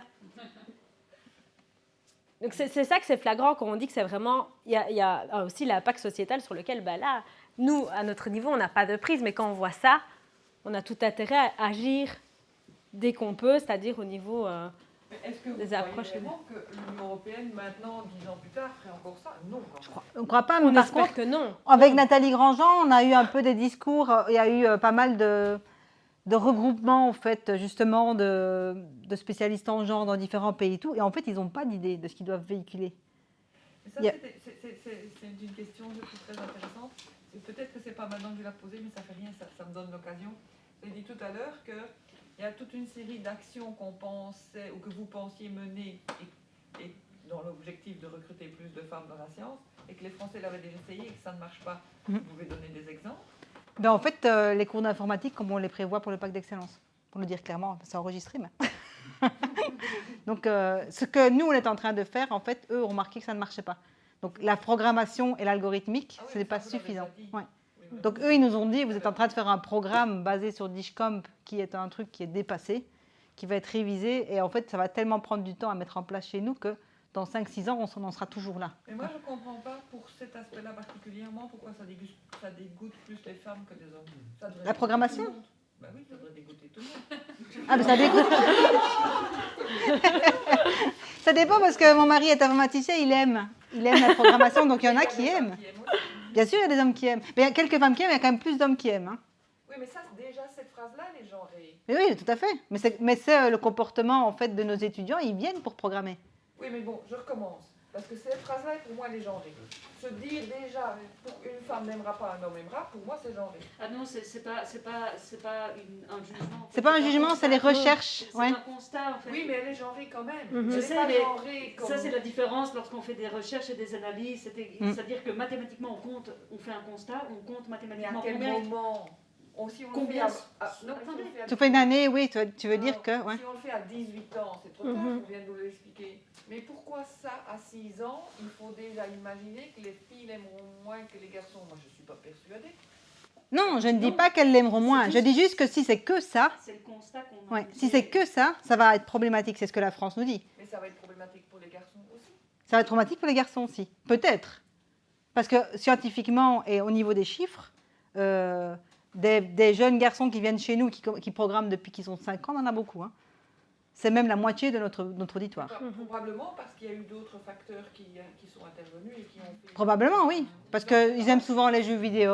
Je ne suis pas Ouais. persuadée du lien cause à effet par rapport à ça. Mais ça on mesurera sans doute, mais effectivement, on va peut-être dégoûter beaucoup de garçons aussi. Ben oui, Ouais. c'est un peu ça ma remarque en fait. Et donc, est-ce qu'il y a d'autres actions qui ont été prévues et que les Français ont démontré, mais alors vraiment orientées pour les femmes, les filles, dans cet âge-là, qui ont démontré qu'elles n'avaient pas d'action, pas d'effet? Des trucs que eux ont mis en place qui ont de l'effet. Ça, je peux aussi. Donc, dans les universités françaises, dans toutes les écoles d'ingénieurs, ils ont des locaux pour les femmes. Oui, mais ça, c'est ce que vous avez dit. Oui, tout à fait. Donc ça, même Isabelle Collet le dit, donc la spécialiste en genre informatique. Oui, ça, c'est quelque chose Donc, que vous avez répété plusieurs fois. Oui, c'est ça. Mais c'est quelque chose qu'on a difficile à mettre en place ici, quoi. Parce que du coup, ça donne l'impression qu'effectivement, on va les isoler. C'est la réaction qu'on a eue ici à notre fac. Et c'est suite à une discussion avec l'université de Louvain que Namur s'est dit, bah, tiens, tout compte fait, Louvain le fait. Et Louvain a dit c'est quelque chose qui a l'air de bien être, quoi. Parce que c'est rassurant, en fait, dans un sens. Oui, c'est ça, elles ont un local. Il y a un peu moins d'exposition en permanence, puisqu'il y a un petit peu cette sensation d'être exposé. Après, évidemment, oui. Oui. D'hommes. Il y a une Mais de sorte temps de en temps, il y a un partage. petit peu Ouais. ce côté. Oui. Le partage et la solidarité dans ce cas-là qui peut être. Et alors, au niveau des cours en France, par exemple, donc ils ont retiré le côté justement programmation algorithmique et ils ont mis des cours qui orientent plus vers la créativité et l'innovation.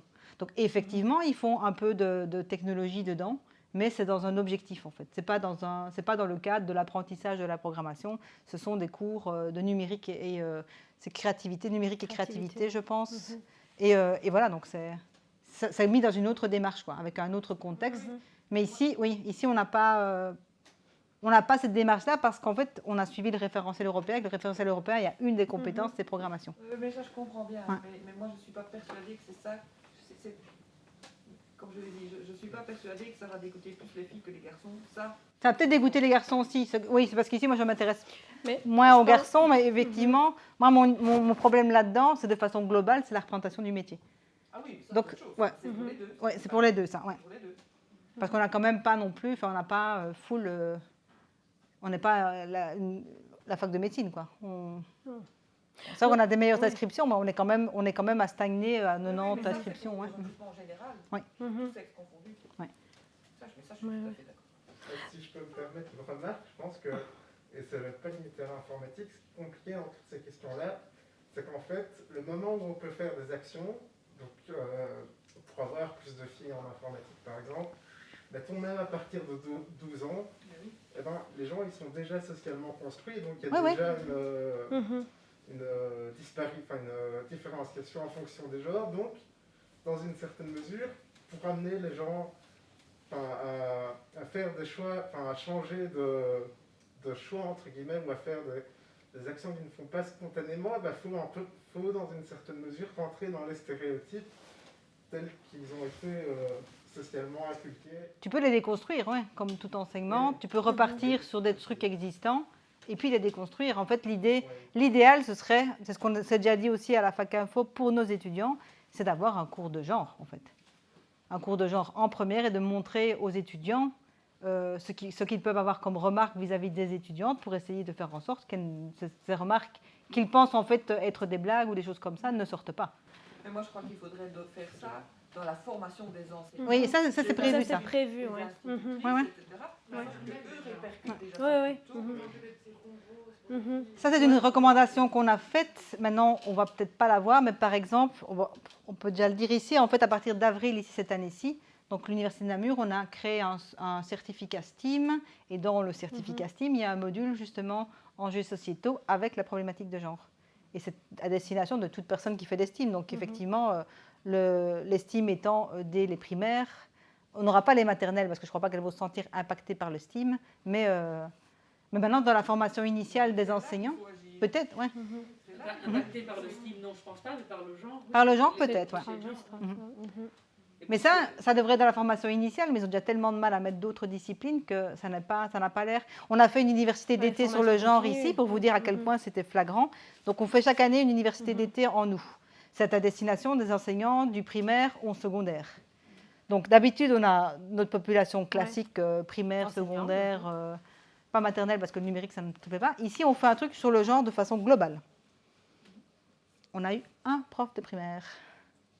Tous les autres nous ont dit, ben non, en fait, c'est pas notre C'était pas thématique. des enseignants, les autres. Tous les autres, c'était, Maxime est venu par exemple, donc c'était des ASBL qui sont venus pour voir un peu comment ils pouvaient. Mais les écoles, les profs de secondaire qu'on a invités, ils nous ont dit, ben non, en fait, c'est pas ma matière, c'est sûr, parce que le genre n'est la matière de personne, mais ils se sont pas sentis visés. Et j'ai eu beau mettre des messages en disant, donc sur les réseaux sociaux, en disant, vous savez, vous êtes les personnes qui les véhiculiez, mais non, en fait, ça n'était pas... Je ne suis même pas sûre qu'ils avaient conscience finalement de ce que c'était que les problématiques de genre, ce genre de choses. Donc en fait, ça a été super bizarre parce que c'est la première fois qu'on fait une université d'été. Après, c'était super intéressant. Des profs de haute école sont venus pour la formation initiale, effectivement. Mais oui, donc il faut former les gens de haute école, de sorte qu'ils puissent former les autres. Et puis après, et ainsi de suite. Donc ça prendra une génération. Oui, ça va prendre du temps. Vous allez encore le faire? De quoi? Pas sur le genre, mais par contre, on a les ressources, donc ça, on peut donner. On a tout est mis en ligne. Moi, je suis prof de sciences en humanité, et 1, 2, 3, 4. Et on fait pour la journée de la femme toute une semaine sur les droits de la femme, notamment au niveau dans les sciences, les femmes au pouvoir et tout ça. Et franchement, je sais que dans mon école, elle serait intéressée. Je pense que c'est pas... On fait des interventions, si vous voulez. Moi, je vais intervenir le 18 mars. L'Athénée ici de Namur fait une journée entière sur le développement durable. Et ils ont pris la thématique égalité des genres. Et donc... Et ici, il y a un vrai lien, parce qu'ils sont venus... Il y a eu des étudiants stagiaires de Linux qui sont venus dans notre classe de première pour sensibiliser au STEM. Donc, c'était vraiment le thème, quoi. Et j'ai vu un projet, parce que ça tournait, il y avait, suivant les classes, c'était des projets différents, des activités différentes. Et une, c'était typiquement de la programmation, donc ils avaient programmé des cartes qui mettaient à dans une petite voiture, que suivant ce qu'ils avaient programmé, avancer, reculer, etc. Mais on voulait les sensibiliser au STEM, et en même temps, on apporte quelque chose qui apparemment peut faire peur par rapport à la programmation, il y a un discours de la programmation. Oui, mais attends, ça ne veut pas dire qu'il ne faut pas en faire, mais ça dépend comment on le place. Par exemple, vous ne connaissez peut-être pas, mais il y a une Française très connue, Margarida Romero, qui justement, elle n'aborde la programmation qu'à travers la créativité. Et donc, elle a une démarche tout à fait différente qui fait que la programmation n'est plus qu'un outil et que finalement, donc, ça passe moins comme un apprentissage de la programmation, on fait toujours la même chose et tout, mais alors, par contre, ça met la personne, donc l'enfant, dans toute une problématique de résolution de problèmes, ce qui est normalement le but d'une programmation, mais vraiment avec un objectif tellement créatif et qui en fait engage tout le monde, et c'est plutôt l'objectif et le sujet du thème qui fait que ça accroche, et pas le fait qu'on soit toujours dans un énième labyrinthe à résoudre, toujours la même chose, quoi. Donc c'est plutôt dans ce sens-là. Et le problème avec la programmation dans les écoles, c'est que le peu de formation que les enseignants ont, ils vont chercher des ressources en ligne qui sont pleines de stéréotypes et qui sont toutes les mêmes. Et donc finalement, il y a encore d'autres problèmes parce que comme je suis... donc ma thèse en elle-même, c'est la didactique de l'informatique. Quand j'entends leurs discours, c'est encore pire que tout parce que pour moi, ils font plus de mal que de bien. Donc parce que j'entends des termes, j'entends des métaphores qui sont horribles à entendre parce que finalement, après, ça met de la magie et ça fait la boîte noire qu'on finalement ne comprendra jamais. Donc il y a un peu de tout, mais ça ne peuvent pas devenir comme ça, prof d'un coup de programmation non plus. Donc je ne blâme personne, mais effectivement, il y a un souci au niveau de la formation initiale. Mais voilà, enfin, la formation initiale est en train d'être réformée, mais pour le pacte d'excellence et ce fameux référentiel, je sais qu'il n'y a pas de coordination entre les hautes écoles. Chacun va pouvoir organiser ce qu'il veut. Et donc finalement, ce qui apparaît le plus dans les hautes écoles que j'ai consultées, c'est de dire, on va aller chercher un informaticien, et vous sentez bien venir le gars plein de stéréotypes, qui va venir faire le cours d'informatique, et vous imaginez des profs de maternelle et de primaire qui vont avoir devant un informaticien qui ne sait pas enseigner, et qui va être celui qui va transmettre ça. Et donc là, on part déjà sur de mauvaises bases, mais les hautes écoles n'ont pas d'autres solutions. Ils ne vont pas venir chercher des spécialistes ou ce genre de choses parce que d'abord, il y a trop de hautes écoles pour qu'on fasse tout. Et puis en plus, la didactique de l'informatique, ça fait longtemps qu'elle a disparu. Ça recommence à revenir parce que justement, on la réintègre dans les écoles. Mais avant que ça ne soit quelque chose de répandu, il va y avoir on va peut-être même dégoûter des profs de primaire et de maternelle. Cette problématique-là n'est pas non plus ciblée sur le genre. Non, ça c'est... de l'informatique en général. Par contre, le point positif quand même, c'est que le numérique va devenir transversal. Et là, je pense que là, on a vraiment, pour moi, c'est vraiment une opportunité parce que là, c'est vraiment tous les profs vont devoir ou essayer en tout cas d'intégrer du numérique. Donc là, pour moi, c'est vraiment aussi une nouvelle ouverture d'esprit par rapport à ce numérique, rattaché à des filières qui peut-être seront plus attractives et vont plus intéresser certains que d'autres. Et là, ils pourront se dire, finalement, oui, le numérique, ça m'intéresse. Donc là, je pense qu'il y a quand même ce côté positif aussi. Dans la facette transversale vraiment du numérique. Mais c'est vrai que pour revenir sur cette formation initiale des enseignants, on a quand même cet aspect genre qui va arriver. Donc, il y aura quand même un peu ces formations. Et je pense dans les formations continues, ça va sûrement aussi arriver aussi dans les formations continues. Enfin, même ici, quand on va au Salon 7, etc., il y a quand même aussi pas mal d'ateliers qui sont proposés où on a aussi un peu ces thématiques qui reviennent. Donc, je pense qu'on est quand même dans une mouvance pour le moment où on va vers ça. Et on va conclure aussi là-dessus avec les initiatives où aussi, comme tu disais, le SPF, Digital Wallonia, etc., où on est conscient finalement de cette problématique qui manque des filles dans certains domaines. Et là, on est vraiment dans la manque de pénurie de certains métiers où il y a manque de filles et peut-être moins vraiment sur le problème du stéréotype. Et donc, comment est-ce qu'on les attire ? Tout ça, c'est aussi remis un peu quand même... c'est vraiment une problématique sociétale à l'heure actuelle qui est prise vraiment en compte. Après, donc, comme tu dis, moi, je trouve que ça touche certainement beaucoup de garçons aussi. Le seul truc qu'il y a de bien avec les problématiques de genre, c'est que c'est tellement dans les médias maintenant, avec Femmes et Sciences, etc., que d'office, c'est un point où tu peux appuyer et ça bénéficiera aux garçons aussi, de toute façon. C'est pour marcher sur la mouvance, mais c'est vrai qu'il y a, pour moi, c'est la formation des enseignants qu'il faut faire, mais à voir comment ça va se mettre en place, quoi. Donc là, on a mis quelques solutions, mais c'est un peu générique. Donc, c'était effectivement prendre conscience des stéréotypes et ça va passer par des formations... Des discours comme on fait ici, évidemment. On prêche peut-être déjà des convaincus, évidemment, qui viennent intéressés par la soirée. C'est souvent le cas. Et un peu comme l'unité, c'est pareil. On a prêché quand même des personnes qui étaient déjà bien conscientes qu'il en fallait. Mais le fait de prendre conscience et que quand même on en parle de plus en plus, peut-être qu'il y a des choses qui vont bouger. Quand on a tout ce qui est communication, des outils de campagne, donc bien réfléchir. Et ça a été assez marrant parce qu'à l'université d'été, justement, vu qu'on a eu des ASBL qui faisaient justement du numérique dans les écoles en extrascolaire ou des choses comme ça. En fait, on a travaillé avec eux à retravailler leur discours de certaines activités. Et c'était étonnant de voir que des fois, c'est juste un mot, une phrase, un contexte qui est mal explicité et qui peut finalement, en étant changé, à une toute autre influence et à une toute autre relecture. Et c'est le côté dégenrer le matériel pédagogique, justement. Et par rapport à l'informatique, ça, j'en ai déjà discuté avec des collègues, ils ont conscience que tous les manuels qu'on utilise sont bien souvent écrits par des hommes. Et donc, il y a quand même une espèce d'influence, par exemple, dans le choix des exercices. Donc, oui, les exemples sont souvent mathématiques. Même pas spécialement, mais quand on a des cas d'exemple, des cas d'utilisation, c'est toujours un utilisateur qui fait telle chose et c'est toujours c'est toujours genré au masculin. Ouais. En fait. Il y Et a après, ça. ici, de nouveau, on parle de femmes, mais c'est aussi problématique pour d'autres choses. Par exemple, nos cours de bac 1 ou programmation sont destinés à la fois aux informaticiens, mais aux ingénieurs de gestion. Et on sait très bien qu'eux n'aiment pas la programmation. Donc, ils viennent en pensant qu'ils vont faire de l'Excel, et puis on leur met de la programmation. Ils ne venaient pas pour ça, ils venaient pour devenir ingénieurs de gestion. Et donc, je sais que notre professeur de bac 1 a déjà eu la conscience de se dire, bon, les exercices, on va essayer de les mettre dans le contexte des étudiants. Donc, ils sont ingénieurs de gestion, on va faire des exercices qui l'intéressent avec des banques. Enfin, après, c'était cliché aussi. Hein. Donc, on s'est renseigné quand même un petit peu sur ce qu'ils faisaient et on a fait des exercices différents. Alors après, l'impact qu'on a eu, c'est que les informaticiens ne comprenaient pas le contexte de nos exercices. Mais les ingénieurs de gestion, eux, justement, ils voyaient plus de sens. Et donc, on parvenait comme ça, parce qu'il y a beaucoup de filles dans les ingénieurs de gestion. C'est comme ça qu'on a nos filles dans nos auditoires. Mais elles restent, quoi. Donc, c'est pas comme les nôtres. Alors, dispenser un enseignement sans inégalité, donc ça c'est au niveau des approches, mais de nouveau c'est aussi une question de formation initiale des enseignants et en tout cas qu'ils soient conscients de petits gestes à faire. Par exemple, un truc criant que Isabelle Collet m'avait expliqué, c'est que, et je le faisais, j'ai déjà été quelques mois enseignante, quand les garçons argumentent, on est dans un débat, les garçons argumentent et puis les filles elles disent rien et on dit alors les filles on vous entend pas. Et ça elle m'avait dit, ouais. À ne pas faire. Mais ça sortait tout seul, en fait. Je veux dire, c'est quelque chose qu'on peut facilement sortir sans pour autant penser qu'effectivement, on les pointe du doigt et en plus, elles n'ont pas envie de parler, mais en plus, on est presque là à les forcer, quoi.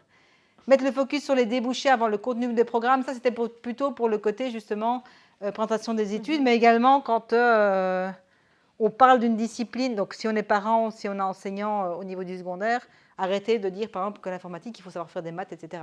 Et, on le discute comme ça aussi, quoi, mais plutôt regarder déboucher. Ce qui est dommage, c'est qu'on le fait quand même. Hein, donc, à d'autres endroits, on va dire, en tout cas, quand on fait le truc d'info, on peut devenir analyste, on peut modéliser des systèmes, on peut écrire des cahiers des charges, on peut être dans le côté relationnel avec le client pour justement avoir d'abord tout le processus de modélisation, et puis après, on donne à des programmeurs et ils font ça. Et puis finalement, on vient dire tout de suite après, oui, mais attention, il faut des maths. Hein. Donc finalement, on ne met pas trop l'accent là-dessus. Et puis, médiatiser des modèles féminins, ça, c'est un truc aussi qui fonctionne bien en France, justement, et qui fonctionne bien, en fait, de façon générale, mais qui est moins présent chez nous. Par exemple, à l'université d'été, on nous a quand même clairement dit, bien souvent, c'est vrai, on cite, quand on parle de scientifiques, c'est plutôt des noms masculins qui vont sortir, qui sont les scientifiques les plus connus. Et donc, là, c'est ce qu'on appelle le rôle modèle. Et donc, il faut effectivement donner des rôles modèles féminins, mais pas des génies, en fait, ce qui sort. C'est que si, c'est de nouveau le côté, l'image de soi et l'image du rôle modèle. Si le rôle modèle est quelqu'un qui a eu un parcours de fou, qui déjà à 12 ans a un prix Nobel, j'exagère, mais forcément, personne ne peut s'identifier à ça. Et donc, si on ne s'identifie pas, on ne peut pas être stimulé par ça. Et donc, il faut trouver des rôles modèles un peu plus... j'allais dire bas de gamme, c'est pas des bas de gamme. Proche de ce qu'on est, en fait. Ouais, Voilà. ça. Des personnes qui ont des parcours classiques et qui peut-être même vont avoir eu des difficultés dans leur vie et qui n'ont pas forcément trouvé la bonne vocation tout de suite et tout. Et donc en fait, il y a eu de l'UNESCO encore des démarches pour trouver des rôles modèles qui vivent toujours et qui sont plutôt... Donc ici, Cynthia Bretzel, je l'ai rencontrée, c'est une dame simplement qui travaille aux États-Unis et qui est la première femme à avoir un laboratoire sur la robotique, les émotions des robots, en fait. Et donc, c'est une personne qui est comme n'importe quel prof ici à l'UNAMUR, c'est juste que, voilà, c'est une femme dans un domaine un peu particulier. Mais je veux dire, si on va voir son profil, elle a un parcours classique, quoi. Elle a un parcours d'ingénieur informaticien et elle n'a pas un prix Nobel, elle n'a pas... des choses très particulières. Et puis ici, Mae Jemison, c'est la première femme africaine à avoir été dans l'espace. Mais voilà, de plus en plus, moi je suis beaucoup sur Twitter justement dans tout ce qui est STEAM, de plus en plus on voit des jeunes filles qui font l'aérospatiale et qui sur Twitter s'affichent et elles ont beaucoup de followers. Et ce sont des personnes classiques aussi qui racontent leurs difficultés en disant il m'a fallu 6 ans pour arriver à obtenir un stage à la NASA ou des choses comme ça. Donc on voit qu'elles peinent aussi, mais finalement elles n'ont pas... Quand on regarde leur Twitter, ce n'est pas des personnes exceptionnelles, c'est des personnes qui ont été jusque-là et qui en ont voulu pour arriver jusque-là, mais qui finalement peuvent être proches de nous. Et alors, ce que j'aime encore bien aussi, c'est la STEAM Squad. Ce sont toutes des Américaines, mais elles sont toutes... Par exemple, ici, Ellie, elle a 12 ans. C'est des petites filles comme ça, en fait. Elles ont décidé de se rassembler. C'est ce qu'on appelle des makers, donc c'est des filles qui bricolent. Et elles ont créé... une équipe de jeunes américaines qui aiment ça. Et en fait, elles font des lives sur Twitch et des choses comme ça. Et elles montrent que sans rien, elles sont parvenues à se débrouiller, à faire des choses. Et ben voilà, il y en a qui sont à 12, 14 ans, elles sont encore nulle part à l'école, elles sont encore dans leur cycle classique, mais elles promeuvent l'estime à travers leurs actions. Donc c'est plutôt trouver des rôles modèles justement qui ne sont pas inaccessibles. Mais dans ce qu'on parlait dans les solutions aussi en France, quand tu expliquais de rassembler les filles, simplement le fait de mettre des étudiantes avec, je parle ici dans les universités, des étudiantes avec des étudiants d'autres années, ou avec des assistantes, avec des professeurs, avec des scientifiques, ben c'est aussi des rôles modèles qui sont totalement accessibles et qui ne vont pas se retrouver sur les réseaux sociaux. Le fait d'être sur le réseau, connu sur les réseaux, ça peut déjà être inaccessible pour certaines. Alors qu'ici, on peut avoir accès à des rôles modèles. Et ça, c'est une influence vraiment fort importante de se dire, finalement, elle a fait les mêmes études que moi, peut-être dans la même université que moi, et elle se retrouve là. Donc, c'est un modèle pour moi qui pourrait vraiment être accessible. Donc, ce regroupement aussi de filles vraiment dans le même vraiment système, c'est aussi hyper important et ça, c'est vraiment aussi une solution qui fonctionne et qu'on pourrait aussi mettre en place, on va dire, à notre échelle. Et c'est tout bête, à l'enseignante en elle-même. Parce que quand je faisais des animations en classe, en fait, le fait que je sois moi-même informaticienne et que je sois une femme et que finalement, j'étais devant eux alors que j'aurais dû être sur un ordinateur dans une cave, il y a des étudiants qui me disaient, donc vous êtes informaticienne et donc vous faites autre chose que... oui, j'étais dans une classe, quoi. Donc, j'expliquais ce que c'était la recherche et donc des choses comme ça. Et c'est assez étonnant, quand c'était moi ou ma collègue qui faisions les animations, où on faisait des pré-tests, post-tests, le truc classique, et les représentations du métier étaient différentes que quand c'était un collègue masculin. Donc, le fait de nous avoir devant eux, en fait, c'était déjà quelque chose qui permettait de se dire, en fait, il y en a deux en plus. J'étais avec Anne. Il y a deux femmes, elles sont toutes les deux informaticiennes, elles ne sont pas derrière un ordinateur. Anne n'avait pas du tout le style d'une informaticienne, elle n'avait pas de lunettes. Et donc, d'où le fait d'avoir quand même des modèles, non seulement ils doivent être accessibles effectivement, mais pas derrière l'écran non plus. Oui, quand on voit justement, c'est ce que tu as montré depuis le début, là, l'impact que peut avoir l'entourage direct sur le décrochage ou sur la motivation, en fait, c'est un petit peu... il faudra peut-être un peu laisser le temps au temps et qu'on ne sera peut-être pas aller plus vite jusqu'à ce qu'on commence à avoir... Je crois qu'il y a beaucoup de choses, il y a beaucoup de points sur lesquels on peut jouer. Ça va être difficile de savoir où on jouera en premier. Et quand tu parles de derrière l'écran, j'ai un neveu de 8 ans qui habite, je vis à côté de ma sœur et il vient souvent chez nous. Et en fait, il écrit très mal. Et il a toute une difficulté avec ses histoires d'apprentissage. Et en fait, sa réflexion qu'il dit à sa mère, c'est en gros... À l'école, on lui a dit, si tu n'écris pas bien, on te donnera une tablette, tu devras apprendre la dactylo. Enfin, le discours est étrange, mais voilà. Tu devras pour écrire rapidement sur une tablette. Et il a dit, moi, je n'ai pas besoin de savoir écrire parce que je veux devenir informaticien. Donc, il a 8 ans. Parce qu'il voit Richard et moi, donc on est sur un écran toute la journée à cause du confinement. Rien à voir avec le fait qu'on soit informaticien. Mais donc, pour lui, c'est ça. On n'écrit pas, en fait. Et donc, forcément, il nous voit là et il dit à ce moment, moi, je n'ai pas besoin d'écrire parce que je veux devenir informaticien, comme Julie et Richard. Et voilà. Et donc, je serai sur un écran toute ma journée assis derrière moi. Donc, voilà l'image qu'on donne.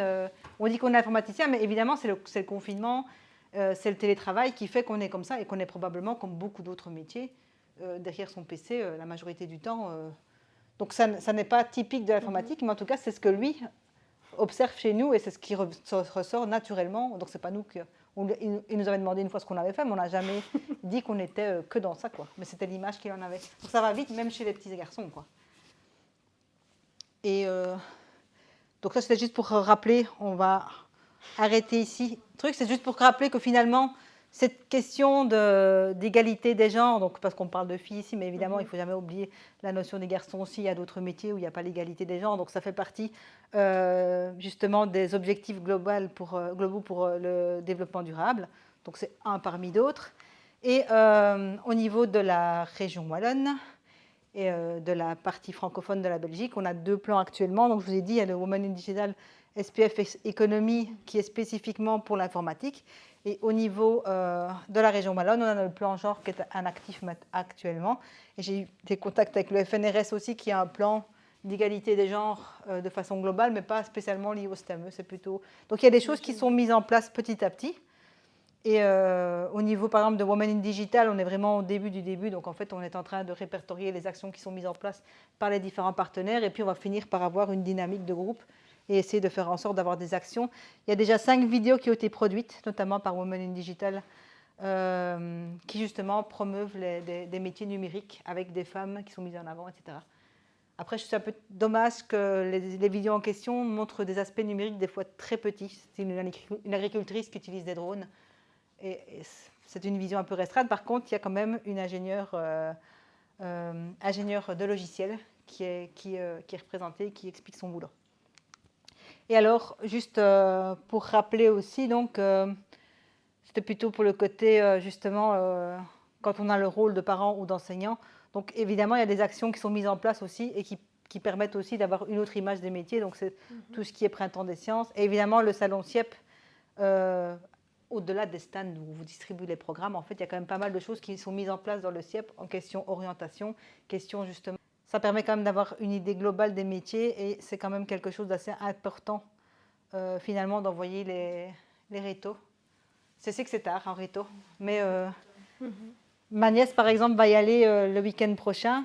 Ben voilà, elle est presque en fin de réto sans savoir ce qu'elle veut faire. Donc c'est un peu toujours étonnant cette question de l'orientation aussi en secondaire. Moi, Ouais. j'avais, c'est qu'à 18 ans, il y en avait quand même beaucoup de gens Énormément. qui ne savaient pas. Mais de quoi plus en faire. plus, les parents me disent qu'effectivement, l'aspect orientation de carrière dans les écoles secondaires, il n'y a quasiment plus rien en fait.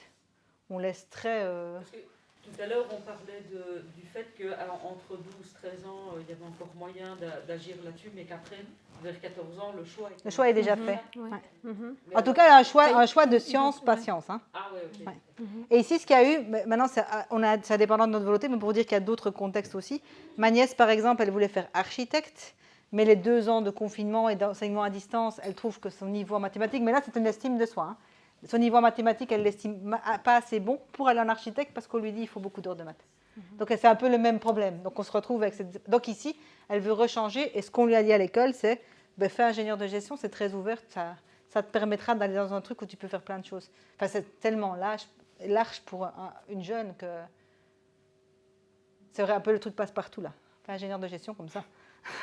Tu auras plein de... Donc finalement, même les écoles elles-mêmes ne sont pas armées non plus pour orienter parce que probablement, ce n'est pas les séances d'information qu'on fait qui vont permettre de... De nouveau, quand on fait des séances d'information dans les écoles, on invite les 5e et les 6e, donc c'est déjà fort tardif.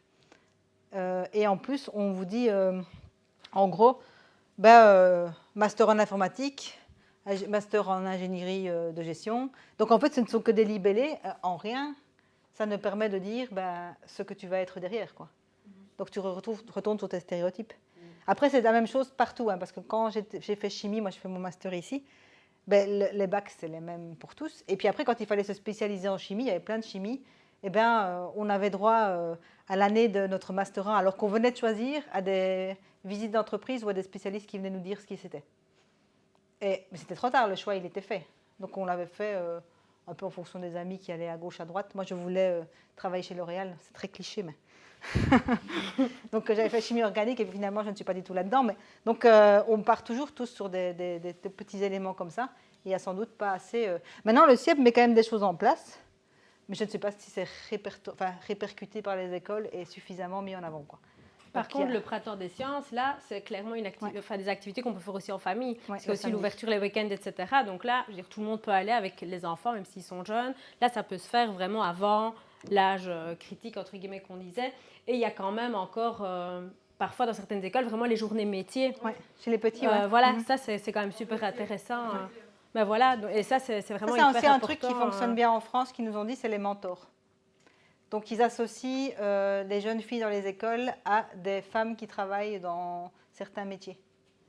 Et c'est juste organisé, en plus avec les systèmes maintenant, Teams et tout, c'est juste organiser quelques séances de discussion autour du métier de la personne, quoi.